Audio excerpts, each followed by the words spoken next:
Alors, bon matin tout le monde. Merci d'être là, premièrement. Merci à tout le monde. Lundi matin, 9 heures, un petit peu de neige, donc vous êtes là présents. Pour nous, c'est très apprécié. Ce matin, on a quelques annonces à faire. On approche de la Coupe du Monde. Il nous reste 8 mois, dans le fond. Donc, ça arrive bientôt, même un petit peu moins que 8 mois. C'est plus 7 mois que 8 mois. Donc, la première annonce qu'on aimerait faire, c'est le présentateur de notre événement. Vous savez, pour une organisation comme l'organisation de Coupe du Monde, comme Gestion SPAC, le présentateur, c'est une étape importante. On a des partenaires, on a bien entendu déjà plusieurs partenaires, mais le présentateur, c'est une belle marque de confiance. C'est celui qui nous donne un go, nous supporte dans notre mandat. Donc, on a présenté à la fin de l'année 2017 chez Hydro-Québec une demande de partenariat pour être présentateur.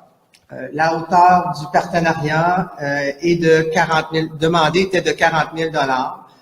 Donc, on leur a présenté, bien entendu, la finale de la Coupe du Monde, les compétitions comme telles, mais on leur a présenté également tout ce qui enrobe ce qu'on avait le goût de faire pour notre événement. Donc, plusieurs activités pour la famille, plusieurs activités pour les jeunes et moins jeunes au niveau de la culture, au niveau du sport.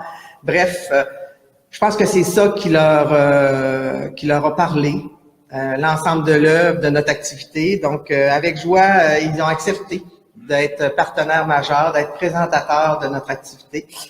Donc, je vais laisser la parole à Madame Marie-Julie Roy, qui est conseillère relations avec le milieu au niveau de la Côte-Nord, qui représente Hydro-Québec.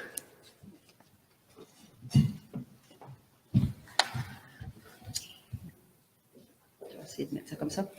Alors, quand même, une Coupe du Monde à Baie-Comeau, c'est quand même très impressionnant, n'est-ce pas? Tout le monde se sent un peu fébrile quand on parle de Coupe du Monde. Et c'est vraiment enthousiasmant pour une entreprise comme Hydro-Québec d'être associée à un événement comme celui-là. Je pense que comme communauté ici à Baie-Comeau aussi, on a de quoi être fiers d'accueillir à nouveau ces athlètes-là de calibre international. C'est pas rien. Et vraiment, c'est vraiment motivant. On a de quoi être fiers comme citoyens. Alors, vous devinez que pour Hydro-Québec, quand on était approché, on était très enthousiaste à l'idée de redevenir partenaire de l'événement et encore plus de devenir présentateur officiel cette année. Alors, c'est avec beaucoup de fierté qu'on a accepté de devenir le présentateur à la demande de GESPAC. Et évidemment, par ce partenariat, nous autres, Hydro-Québec, on a le sentiment de s'associer à un événement sportif de calibre international, mais également un événement sportif régional. Et également, par le biais des différentes activités qui vous seront présentées, on a aussi le sentiment de s'associer à un événement culturel et social. Donc, c'est vraiment motivant pour une entreprise comme la nôtre. Alors, vous savez, l'énergie, je pense qu'on n'a pas besoin de le rappeler, c'est au cœur des activités d'Hydro-Québec. Mais que dire de l'énergie de ces athlètes-là? Alors, ce qu'on souhaite, c'est que la population puisse venir profiter de cette activité-là pour se laisser inspirer par l'énergie des athlètes qu'on va accueillir, venir les encourager, venir découvrir aussi le sport qu'est le paracyclisme, qui est un sport vraiment unique, et vraiment aussi d'en profiter pour venir en famille, profiter des activités qui seront organisées. Là-dessus, je vous remercie beaucoup.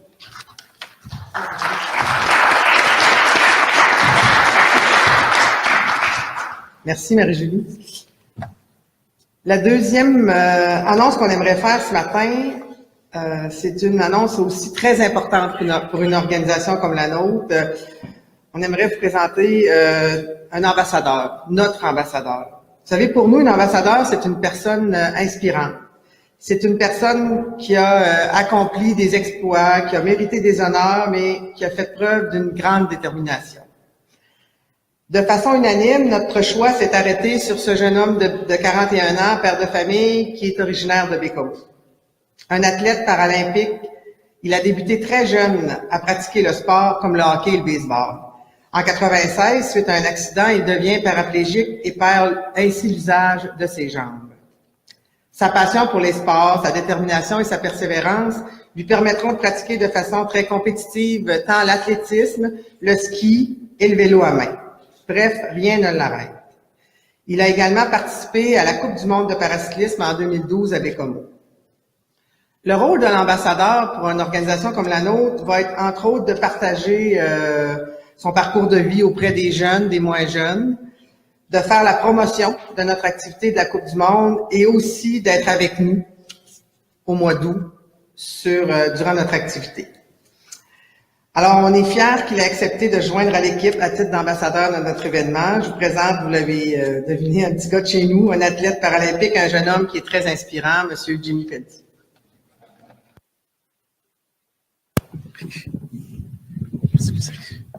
Oh. Mais bonjour. Oh, c'est l'autre micro. OK. Pas de problème. Bon matin. Je suis vraiment très touché, Christine puis Yann, que vous avez vraiment pensé à moi pour être ambassadeur. Tu sais, je suis né ici, je suis né à Bécomo, puis je suis quelqu'un qui est très fier de ma ville, même si j'habite plus ici depuis mon accident. Mais je trouve que c'est vraiment là c'est vraiment un coup de cœur d'être ici avec vous là. Pour les paracyclistes là, qui va se dérouler au mois d'août. En tant qu'ancien athlète paracycliste, même en ski de fond aussi, mais je trouve que c'est important de bien représenter là, les athlètes. Puis moi, mais en tant qu'ancien athlète, mais ça me fait extrêmement plaisir d'être sur le terrain, puis venir là les encourager parce que Dieu sait que c'est les athlètes paracyclistes, ils travaillent énormément fort pour être où ils sont rendus là. Moi, je le sais. J'ai fait les paracyclistes, là, la Coupe du monde en 2012, mais les championnats du monde en 2013 aussi à Bécomo. Je sais vraiment ce qu'ils vivent, c'est quoi l'entraînement. Puis je vais être là chaque jour pour les encourager, pour qu'ils puissent là. En souhaitant, pas en souhaitant, mais pour les encourager là pendant les compétitions. Puis aussi en tant qu'ambassadeur, mais on va aller avec Yann, on va aller visiter les écoles. Puis ça va me faire extrêmement plaisir d'aller voir les jeunes, leur montrer c'est quoi le vélo à main, mais aussi les encourager, puis les emmener à venir voir les courses à chaque jour avec leurs parents. Puis parce que ça vaut vraiment la peine d'avoir ces athlètes-là parce que sont vraiment extraordinaires avec tout le bagage qu'ils ont vécu. Que je vais être là, puis merci beaucoup encore à Christine, puis à Yann, à toute l'équipe de paracyclistes de Bécomo, puis j'ai très hâte de voir cet événement-là cet été. Merci.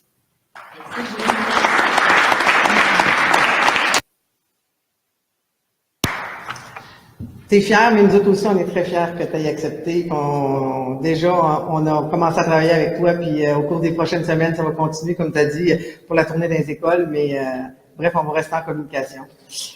Alors, la troisième annonce de ce matin, comme je vous disais tout à l'heure, oui, la Coupe du monde, il y a les compétitions de paracyclistes, tout ça, mais il y a également, on avait l'intention, avec Yann, avec l'équipe, d'enrober la Coupe du monde. Donc, ce matin, on a un premier événement qui va se tenir cette fin de semaine-là. Donc, je vais laisser Yann vous en parler. Je vais dire ça.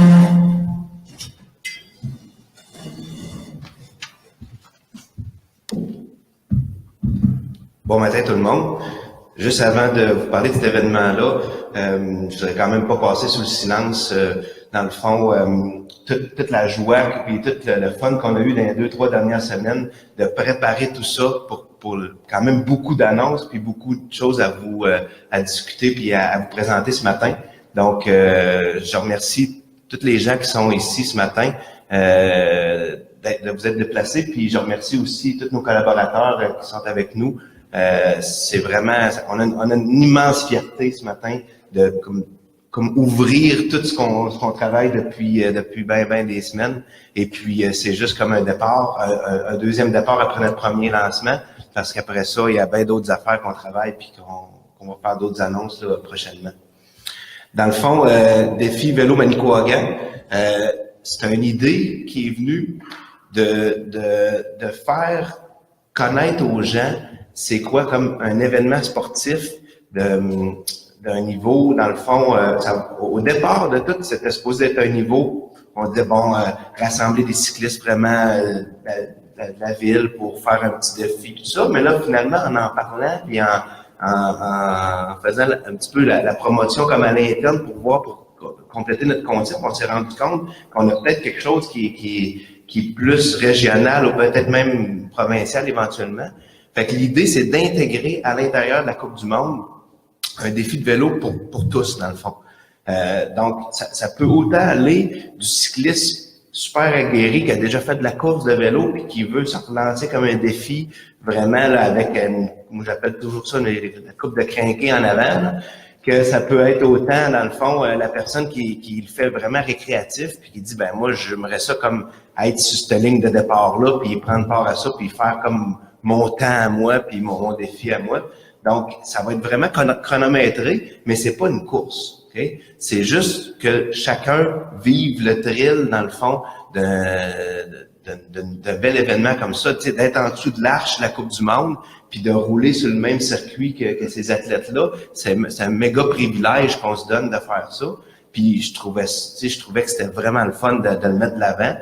Et puis l'autre aspect qui est vraiment intéressant, c'est que dans le fond, ça va être 100% sécurisé ce parcours-là. Donc les gens, il y a pas de voiture autour de nous, et tout est aussi sécuritaire que quand les athlètes vont courser là dans la Coupe du Monde, dans leur course.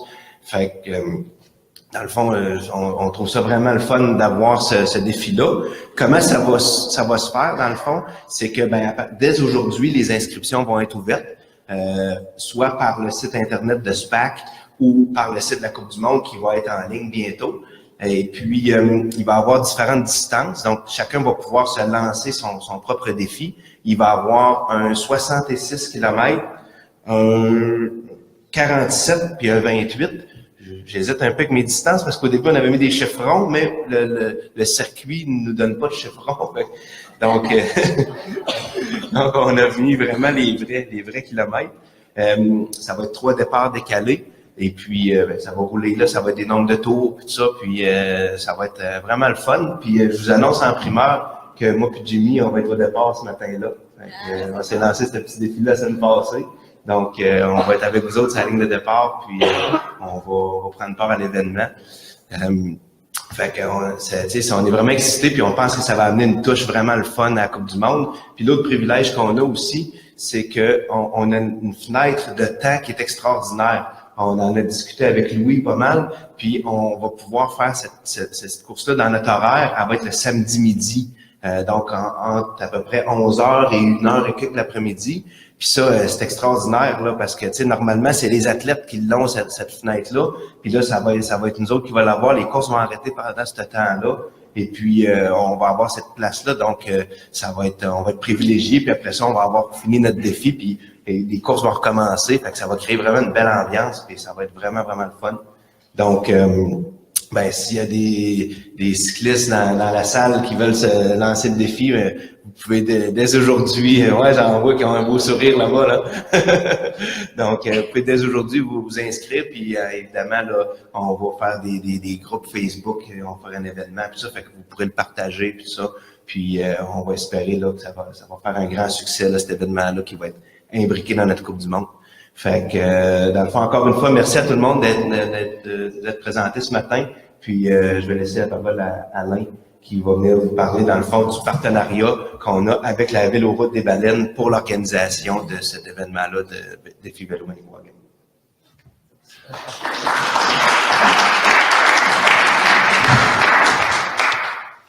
Bonjour tout le monde. Merci d'être là aujourd'hui pour l'annonce de ces 3 belles nouvelles qu'on vous a annoncées ce matin, dont le défi Vélo Manicouagan. Pour la Véloroute des Baleines, c'est un événement qui reflète nos valeurs de pouvoir promouvoir le cyclisme ainsi que notre mission principale est de permettre aux cyclistes de rouler dans un contexte sécuritaire. Comme Yann l'expliquait, le circuit va être sécurisé au maximum.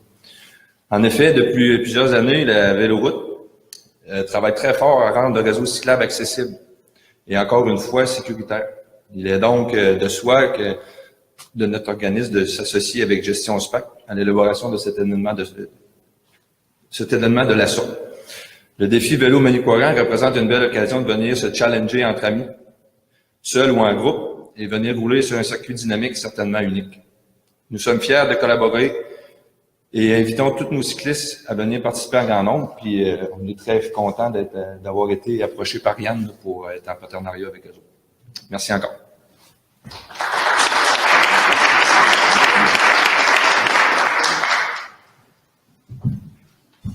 Merci, messieurs.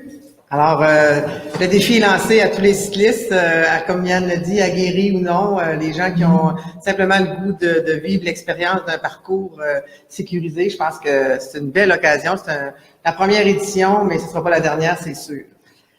Ce matin, on a la chance d'avoir avec nous, au mois de septembre, lorsqu'on a annoncé la venue du paracycliste à Baie-Comeau. Malheureusement, Louis ne pouvait pas être avec nous pour des raisons personnelles, mais ce matin, il est avec nous, Louis Barbeau, que vous connaissez sûrement, qui était là des premières éditions qu'on a eues ici, qui est directeur général de la Fédération québécoise des sports cyclistes et qui représente également l'Union cycliste internationale. On le garde avec nous autres toute la journée, on a beaucoup de travail à faire avec lui, mais ce matin, j'aimerais ça lui donner la parole pour qu'il vous parle au nom de la Fédération et de l'Union cycliste internationale.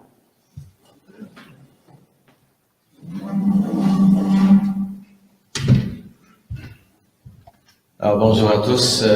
Merci, Christine, de l'introduction. Écoutez, ça me fait évidemment plaisir d'être ici pour les gens qui ont eu l'occasion d'assister aux éditions précédentes des événements paracyclistes qui sont tenus à Baie-Comeau.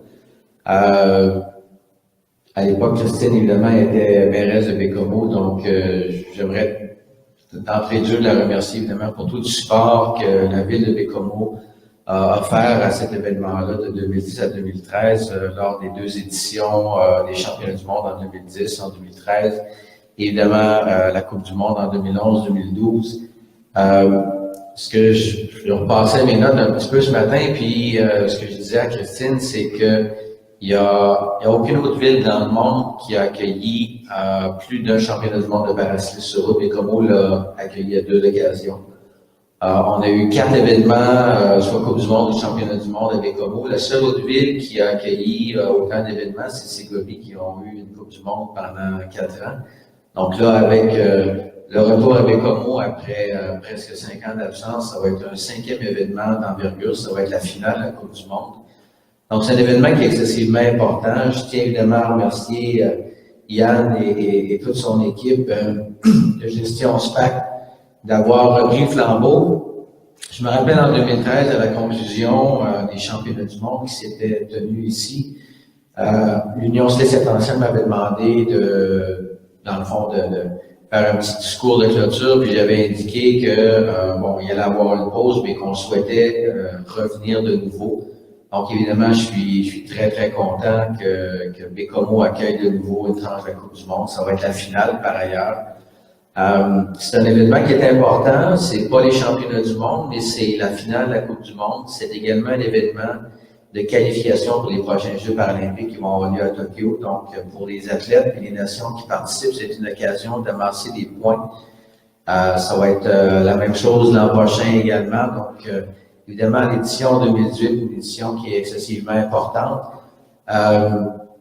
Évidemment, je suis ici à la fois comme directeur général de la Fédération, donc évidemment, il y a beaucoup de fierté comme Québécois de pouvoir accueillir un événement comme celui-là.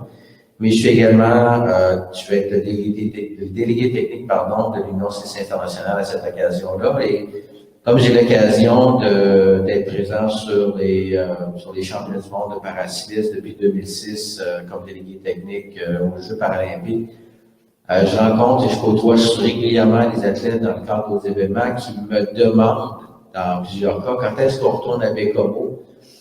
Et je me rappelle la première année, lorsque les gens étaient arrivés, les gens étaient contents d'être arrivés, mais il y en a qui pestaient parce qu'ils trouvaient que c'était loin en maudit.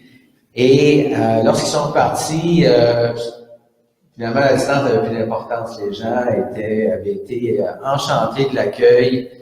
Le fait d'avoir un circuit urbain aussi, de pouvoir le faire dans le cœur de la municipalité, d'avoir une foule qui est nombreuse.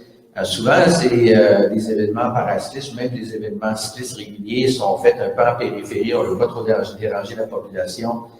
Mais ici, on a réussi à mettre sur pied un événement qui invite la population à participer. Puis en ce sens-là, évidemment, l'idée d'incorporer le défi Vélo Manicouagan, de faire en sorte que c'est un événement inclusif. Vous savez, quand on organise une compétition cycliste, puis moi, ça fait 30 ans que je suis dans ce milieu-là, on dérange, on ferme des rues, puis malheureusement, je dirais, trop souvent, on arrive, on organise quelque chose, puis on part, puis les gens n'ont pas le sentiment qu'ils ont fait partie de la fête.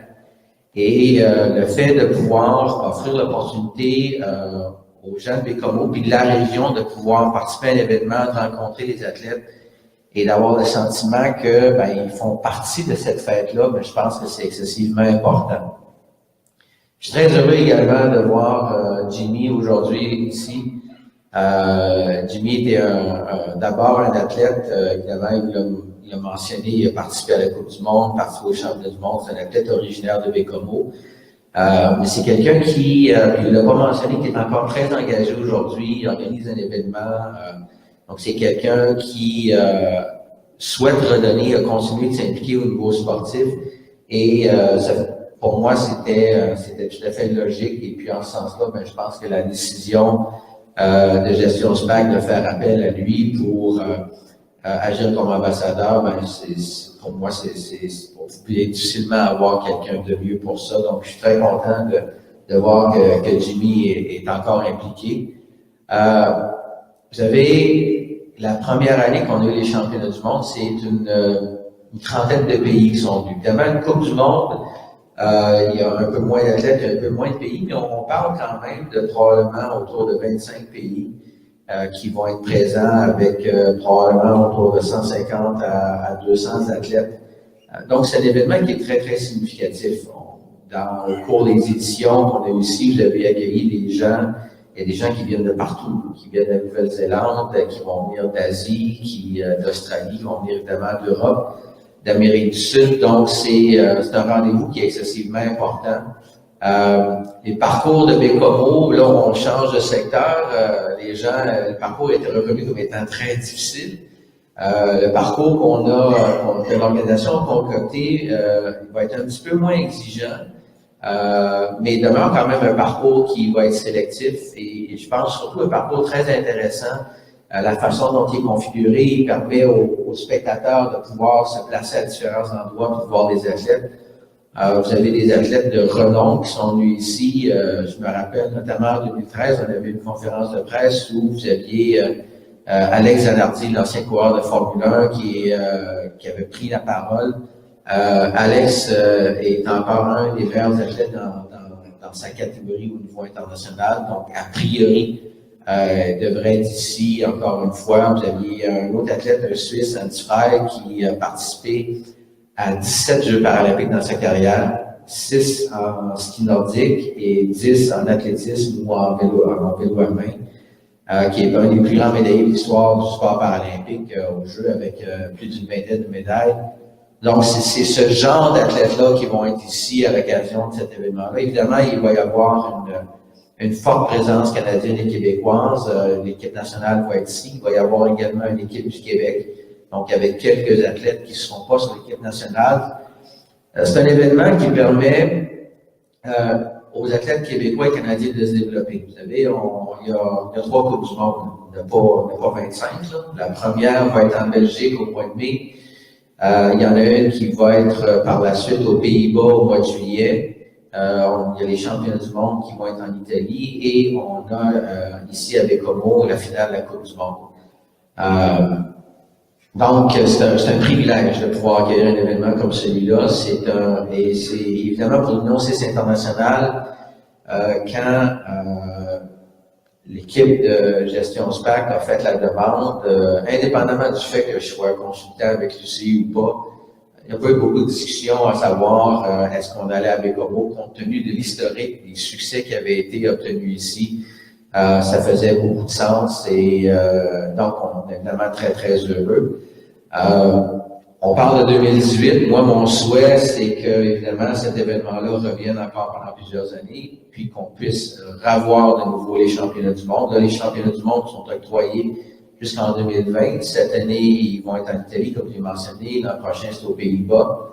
En 2020, c'est en Belgique. Mais à partir de 2021, les championnats du monde sont ouverts, donc je veux pas mettre de pression inutilement, mais c'est simplement pour dire que Baie-Comeau, puis la population l'a bien rendu. Je pense que les gens ont accueilli les paracyclistes, ont été à même de pouvoir apprécier la qualité des athlètes dont Jimmy parlait. Ce sont des gens qui sont résilients, plusieurs d'entre eux ont des parcours difficiles et qui ont décidé de relever ce défi-là, de faire du sport au niveau. Alors, évidemment, je suis très heureux. Je tiens à remercier évidemment aussi Hydro-Québec de son implication dans cet événement-là. Vous savez, les événements de cette envergure-là, ça prend des partenaires financiers, ça prend un engagement important. Vous avez les différents pays de gouvernement, mais au départ, ça prend un engagement de la communauté. Très content également que la Bureau des baleines s'implique aussi pour faire de cet événement un succès. Et évidemment, je serai ici au mois d'août avec vous à cette occasion-là. Merci beaucoup.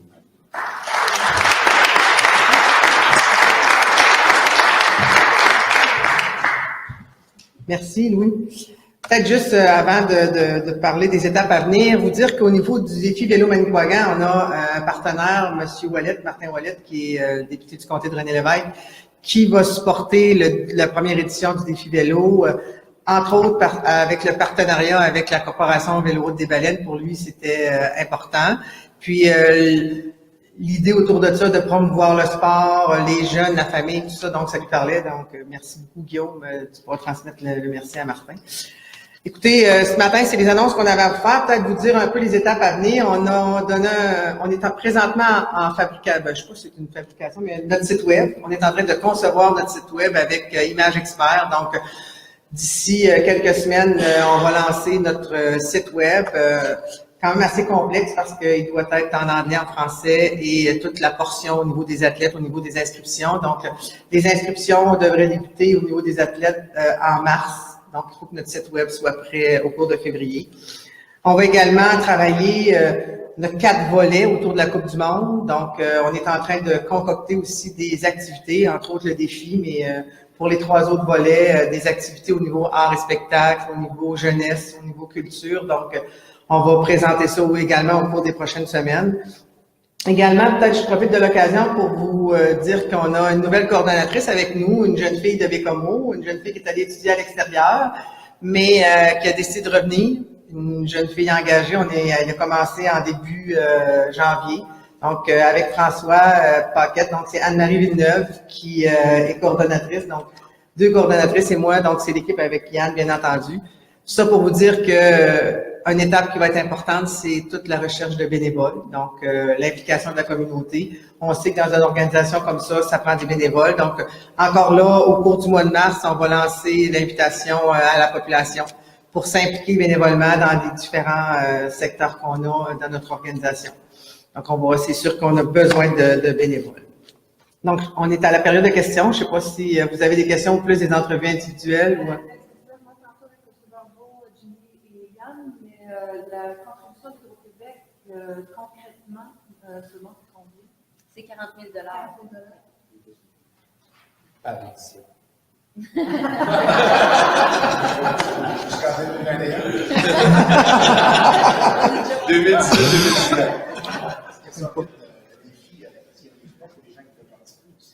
Oui, il y a des frais parce que dans le fond, ça nous demande quand même une bonne logistique. Donc, je me rappelle juste pas. C'est auto, c'est ça. Si les gens s'inscrivent avant telle date, il y a des rabais, tout ça. Donc, un peu le même pattern que quand on s'inscrit là, dans la majorité de ce type d'événements-là ou dans les marathons, les marathons. C'est un peu la même forme. Le nombre de bénévoles. Ben, si je me fie aux autres éditions, là, c'est un peu plus de 200, au moins 200 bénévoles. C'est ça, François, je pense que c'est ça.